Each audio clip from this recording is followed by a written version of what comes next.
I stood in my wedding dress, staring at myself in the mirror. My hair ruined, glued together in thick, tangled clumps. And I knew exactly who did it. My own sister. The same girl whose college fees, rent, groceries, even phone bills I had secretly paid for the last 3 years. I gave her everything, just so she'd leave me in peace. But the moment I found happiness, she tried to destroy it. That was the last day I ever felt sorry for her. Because what I did next, even she didn't see it coming. My name is Jenna, and I'm 28 years old. If someone had told me that my own sister would try to destroy my wedding just out of jealousy, I wouldn't have believed them. I always thought I was doing the right thing, being the good daughter, the quiet one, the one who didn't ask for much. I've spent the last 3 years secretly paying for everything my younger sister Mia needed. Her college fees, her apartment rent, even her groceries and phone bills. Every month, without fail, I sent money to her account. My parents thought she had a scholarship. Mia told them that lie so she wouldn't look bad. And I didn't correct it because I didn't want drama in the family. I just wanted peace. I didn't do it because she deserved it. I did it so no one would bother me. If Mia had what she wanted, maybe she would leave me alone. But I was wrong. When I got engaged to Aiden, the love of my life, everything changed. Aiden is kind, respectful, and runs a small business downtown. He treats me like I matter. Our wedding was meant to be simple, beautiful, and filled with joy. But from the day I told Mia about the engagement, I could feel something shift in her. At first, it was little things. She made fun of my dress. She said the venue was too basic. She even joked that Aiden wasn't handsome enough for a wedding photo. I tried to laugh it off, but something about her smile made me feel cold. That's when I realized she wasn't happy for me at all. And I had no idea that she was about to go even further, much further. The trouble really started 2 days before my wedding. It was a Thursday morning, and I had just finished my final dress fitting. I felt nervous, but happy. Everything was finally coming together. The flowers, the food, the decorations. I even had my hair appointment scheduled for the next morning. It was supposed to be a day of excitement. But that evening, while I was getting ready for bed, I noticed something strange. My shampoo bottle felt sticky on the outside. I didn't think much of it at first. Maybe it leaked a little.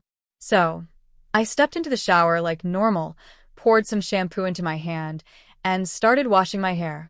Within seconds, my fingers wouldn't move. It felt thick, wrong. My hair started sticking together in clumps. I tried rinsing it out, but it only made things worse. My scalp burned. My hair was glued together in knots. Panic hit me like a truck. I jumped out of the shower, wrapped a towel around myself, and stared in the mirror. My long brown hair looked like a sticky, tangled mess. I ran to the emergency salon down the street. It was already late, but luckily the owner, a sweet older woman named Linda, took one look at me and rushed me to the back. After nearly an hour of washing, cutting, and carefully untangling, she finally got most of the glue out. But she had to chop off nearly half my hair. "It looks like someone mixed glue in your shampoo," she said quietly, wiping her hands. This wasn't an accident. That's when my heart dropped. I only lived with 2 other people, my mom and Mia. And Mia was the only one who had access to my bathroom. She even borrowed my shampoo before. Suddenly, all those cold smiles, mean comments, and fake compliments made sense. I didn't want to believe it, but deep down I already knew. Mia had done this. That night, I couldn't sleep. I sat on the edge of my bed, holding a strand of my uneven hair in my fingers. I wasn't crying, not yet. I was too numb for that. I just kept thinking, why would she do this to me? Was my happiness that hard for her to watch? I didn't tell anyone, not even Aiden. I didn't want to ruin the last day before the wedding with drama. I figured I'd stay quiet, fix what I could, and move on. Linda gave me a sleek, shoulder-length haircut. It actually looked kind of good. Simple, elegant. Not what I planned, but it would work. Still, I needed answers. The next morning, before my hair appointment, I quietly went to my dad's study. He's a calm man, usually keeps out of the drama between us girls. But I had to talk to someone I could trust. "Dad," I said, "can I ask you something?" "About Mia." He looked up from his newspaper and raised an eyebrow. What about her? Have you been helping her with college or rent lately? He gave me a strange look. No, I told her last year we couldn't afford it anymore. She said she got a full scholarship. Why? I stayed quiet for a second. Then I asked, did she ever tell you where the money really came from? He shook his head. No. I just assumed she had it figured out. I nodded slowly, then stood up. Thanks, Dad, I said softly, turning to leave. But before I reached the door, he called out, Jenna? Yeah.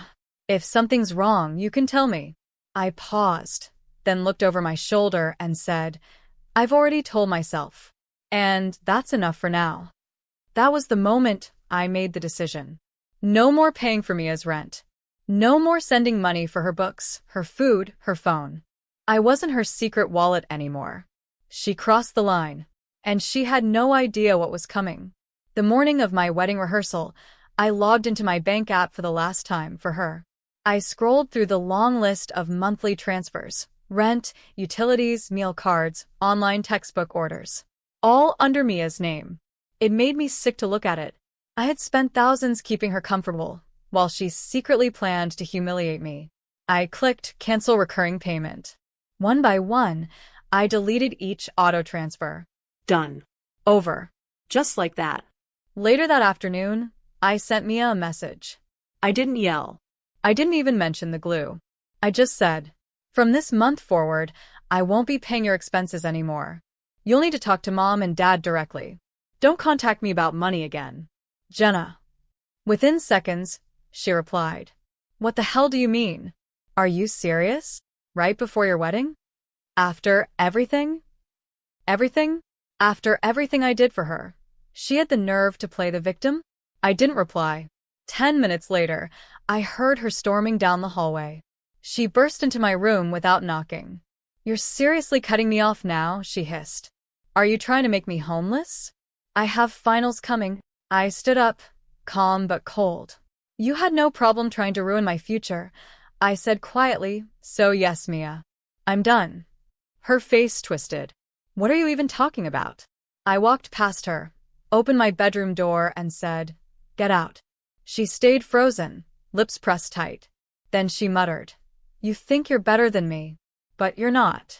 You're just lucky. I looked her in the eye and said, no, I'm just not a liar.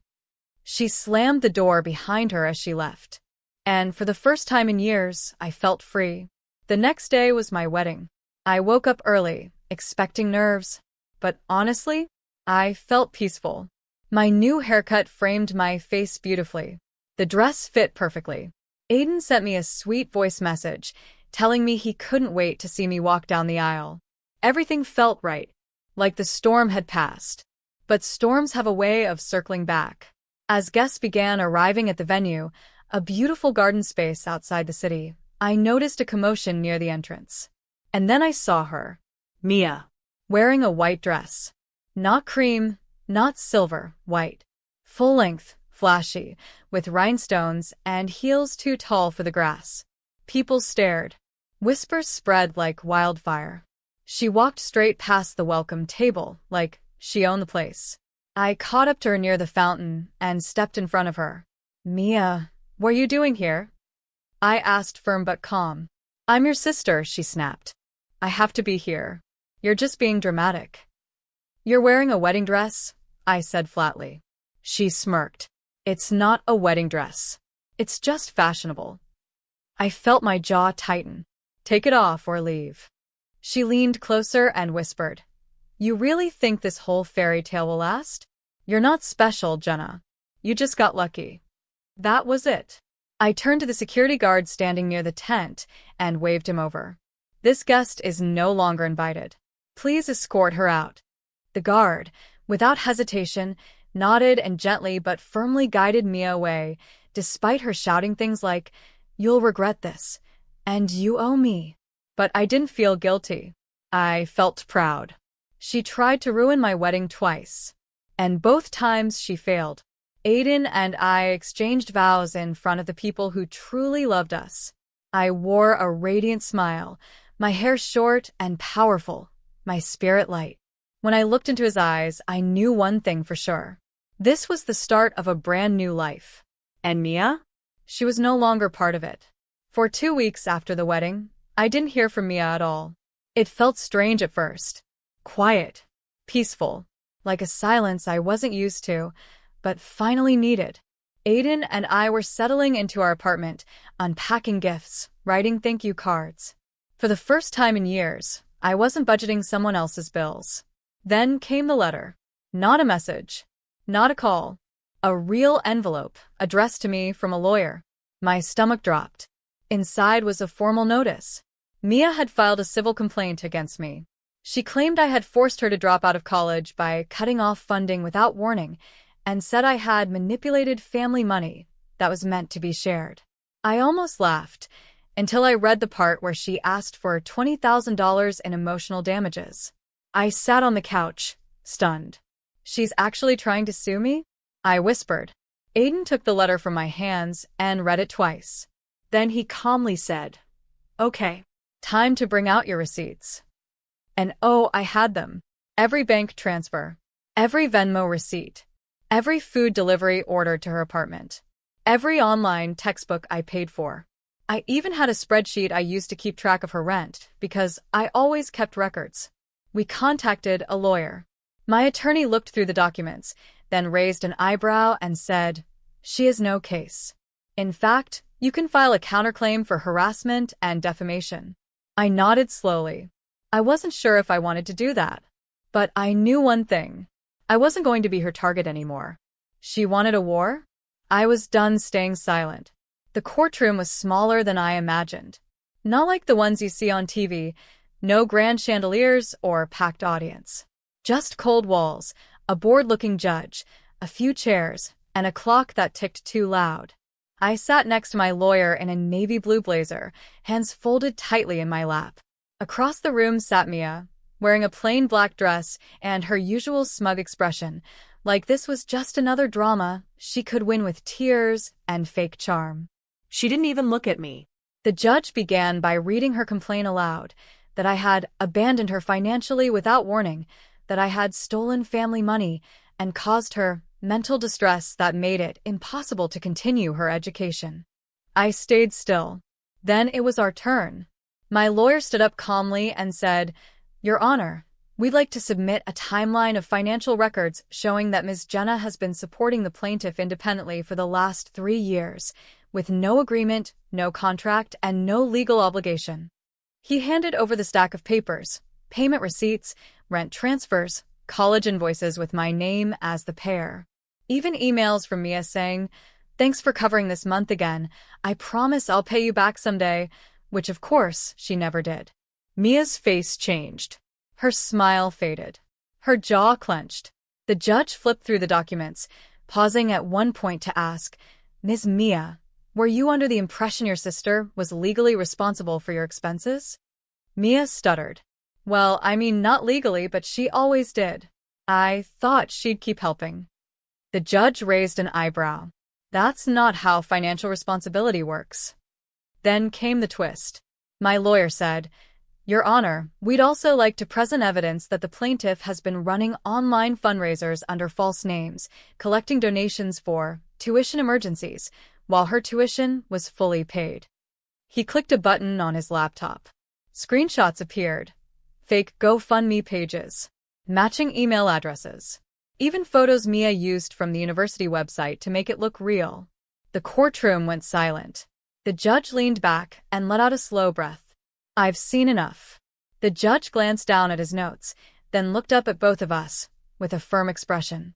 "Ms. Mia," he said, voice steady, "not only is your lawsuit unfounded and unsupported by any legal obligation, but this court has also reviewed evidence of intentional deceit and online fundraising fraud on your part." Mia's face drained of all color. "You willingly accepted support from your sister for years, support she was under no obligation to provide, and then filed a false lawsuit out of what appears to be personal revenge." He paused, then turned to me. "Ms. Jenna, your documentation is detailed, complete, and credible. The court thanks you for your cooperation and professionalism." I gave a small nod, heart racing. The judge turned back to Mia. Your case is dismissed, effective immediately. And this court is referring your online fundraising activity to the local prosecutor's office for further investigation. Mia gasped. What? Wait, no. This was supposed to be my chance. She humiliated me. The judge's voice sharpened. You humiliated yourself. You abused family trust, misused public platforms, and tried to manipulate the legal system. There will be consequences. He banged the gavel. Court adjourned. Outside the courthouse, the air felt lighter, brighter. I stepped down the concrete steps and took a deep breath. Aiden was waiting at the bottom, his arms open. I fell into them without saying a word. She's finished, isn't she? I whispered. She did that to herself, he said. You just finally stepped out of her shadow. And it was true. For years, I carried her, protected her, paid for her silence, her comfort, her peace. But the moment I said no, I found my own voice. And I wasn't going back. It didn't take long for the news to spread. A week after the hearing, I received a call from a local reporter. Someone had tipped them off about Mia's fake tuition fundraisers. They were writing a story about rising online scams, and Mia's name was on the list. I didn't give a comment, but I knew who probably did. 2 days later, Mia was officially charged with misuse of online platforms, attempted fraud, and defamation. It wasn't a huge headline, but it was real. And her university? They expelled her quietly, without fanfare. She lost her student housing and had to vacate her apartment within 10 days. My phone rang again, not Mia this time, but my mother. Jenna, what did you do to your sister? She demanded. I was quiet for a second. Then I replied, You mean, what did she do to herself? You've ruined her life. You should have just kept helping her instead of making it public. That made me laugh. She poured glue in my shampoo, tried to ruin my wedding, lied about college, sued me, and scammed strangers. And you're angry at me? Silence. I did everything quietly for years, I added. Paid for her, protected her, gave her room to grow. But she used that room to stab me in the back. I won't feel guilty for cutting her off. My mom didn't know what to say. Then she hung up. Later that week, my dad showed up at our apartment alone. No yelling, no drama, just him holding an old photo album. I didn't know, he said, gently placing it on the table. I thought we were raising 2 daughters. I didn't realize one was raising the other. He apologized for being blind, for being passive, for assuming I'd be okay while all the attention went to Mia. And for the first time, I believed he meant it. 6 months later, everything was different. The noise, the guilt, the stress, it was all gone. I had finally learned what peace felt like. And more than that, I finally understood what it meant to live for myself, not just survive for others. Mia was no longer in my life. After the court case and the fraud charges, she moved out of town. I heard she was working some part-time job and staying with an old roommate, someone she hadn't managed to burn a bridge with yet. I didn't follow her story. I wasn't angry anymore. I was just done. As for my parents, they changed in their own way. My mom didn't reach out again, and that was okay. Some silences are healthy. But my dad stayed in touch. Quietly, respectfully. No money talk, no Mia talk. Just checking in once in a while with things like, how's the new project going? Tell Aiden I said hi. That recipe you posted looked amazing. Aiden and I were stronger than ever. He had seen the worst moments, me crying over clumps of hair, staring at legal papers, battling memories I never wanted. And yet he stood by me. Not as someone who fixed everything, but as someone who believed in me. I took a break from interior design for a while. Then I started something new. I launched a small home makeover blog, teaching people how to decorate their space on a budget. It picked up fast. Sponsors came in. A local magazine even interviewed me, calling me the woman who turned her personal breakdown into a brand breakthrough. And they weren't wrong. I had spent years trying to keep the peace by giving everything to others. Now, I was building peace by finally giving something to myself.